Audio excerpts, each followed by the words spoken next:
আচ্ছা চলো আজকে আমার পছন্দের একটা রেসিপি তোমাদের সঙ্গে শেয়ার করি। হেলেঞ্চা শাক আমরা কিন্তু সবাই খেয়ে থাকি, কিন্তু কখনো এই চুনো মাছ দিয়ে খেয়ে দেখেছো কি? দারুণ লাগে। যখন আমি ছোট ছিলাম আমি কিন্তু একদমই খেতে পছন্দ করতাম না, আর ওই মা না খাইয়ে ছাড়তই না। তো একটু একটু করে কিন্তু এটা আমার বেশ ভালোবাসার হয়ে গেছে বলতে পারেন।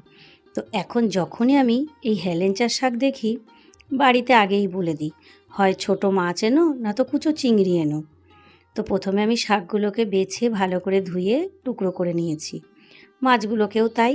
এবার কড়াইয়ে অল্প তেলে কালো জিরে আর বেশ 5-6টা মতন ঘরের দেওয়া বড়ি আর 5টা মতন লঙ্কা চিড়ে ভালো করে ভেজে নিয়ে তার উপরেই শাকগুলোকে দিয়ে দিলাম।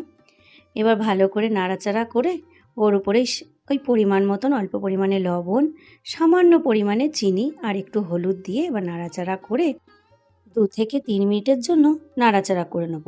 তাতেই কিন্তু শাকটা একদম কমে যাবে। এরপর একটা মাঝারি কাপের 1 কাপ মতন জল দিয়ে দেবো, বা একটা ছোট মাঝারি বাটি। আর এই খুন্তির ডগায় করে যে গোটা গোটা বড়িগুলো ছিল সেগুলোও একটু ভেঙে ভেঙে দিলাম।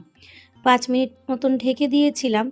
5 মিনিট পরে ঢাকা খুলে ওই যে মাছগুলো, ভেজে রাখা মাছগুলো দিয়ে এবার নাড়াচাড়া করে আবারও মিনিমাম একদম শুকনো শুকনো করে নামাবো আমি যেহেতু, ততক্ষণের জন্য ঢেকে দিলাম ওই 7 মিনিট মতন একদম লো হিটে।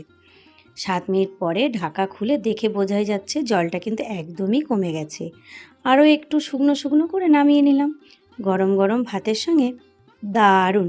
তো কেমন লাগলো কমেন্টে কিন্তু জানাতে ভুলো না। Bye bye.